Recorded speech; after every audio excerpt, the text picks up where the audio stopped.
논리적이다는 말은 자주 우리가 쓰이고 있죠.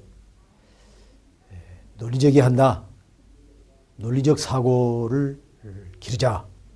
이런 얘기들도 많이 들립니다. 우리 사회에서는 이제 논술 시험, 논술 학원, 논술 얘기들이 많이 있습니다. 어떻게 우리가 논리적으로 될 수 있느냐, 논리적 훈련을 어떻게 할 것이냐, 어떻게 비논리성을 극복할 것이냐 하는 것은 정말 주요한 우리의 관심사가 되어 있습니다. 그것은 이 시대가 논리의 시대이기 때문에 그렇습니다. 이 시대는 논리의 시대다. 논리적이지 않은 그런 어떤 의미에서는 아무 쓸모가 없다. It's no use. 이렇게까지 말할 수 있는 거예요. 우리가 왜 시대에 따라서 유행이라는 게 있잖아요. 외형의 유행이라는 게 있습니다. 우리 조선시대 선배들은 헤어스타일이나 옷을 이렇게 입지 않았습니다. 우리가 잘 알고 있는 내용입니다. 또 우리의 100년, 200년 후배들은 우리처럼 머리를 하거나 이렇게 옷을 이렇게 입을 것 같지 않습니다. 또 새로운 모습일 거라고요. 우리가 조선시대 사람들을 우습게 본다면 100년의 후배들도 우리를 우습게 볼 거라고요. 저는 그렇게 우습게 볼 일은 아니라고 보는데, 그렇게 유행의 차이가 있듯이, 유행의 변화가 있듯이 외형적인 모습에 우리의 사고에도 유행이 있다고 생각합니다. 말하자면 우리가 과거 문헌적으로 한 2500년의 그 정신사가 있는데, 동양의 공자 이후로 서양의 플라톤, 아리스토텔레스 이후로 2500년의 역사가 있지만은 항상 그 연면하게 끊임없이 늘 논리적인 글만을 요청이 왔느냐? 그러지 않았습니다.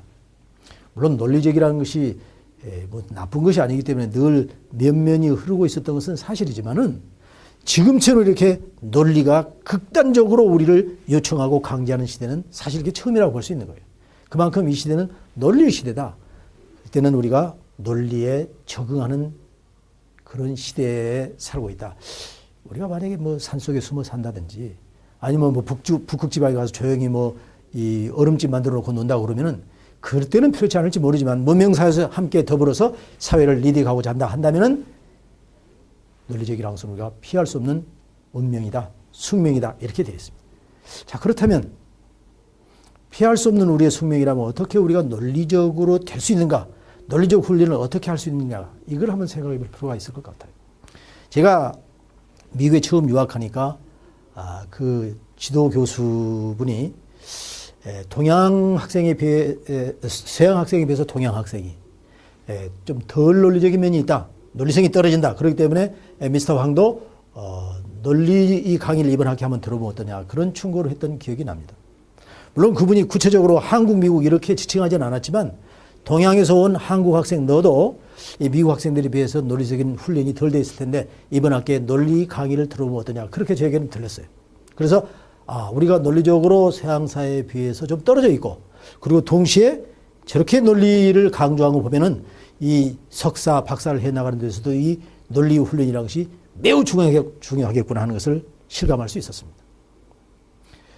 몇 년 전에 미국의 우리의 수능이라 할 수 있는 SAT라는 그 시험이 있잖아요. SAT 시험에서 그 연구위원회에서 보고서를 올렸는데 두 가지 개선안을 마련했습니다. SAT 시험이 좀 이렇게 바꿔줘야 한다 해서 두 가지 제안을 했는데, 한 가지는 저의 그 깊은 관심거리가 아니어서 기억에 차지 않고, 다른 한 가지가 뭐냐면 논리 부분을 더 강화하자, 그런 제안을 했었어요.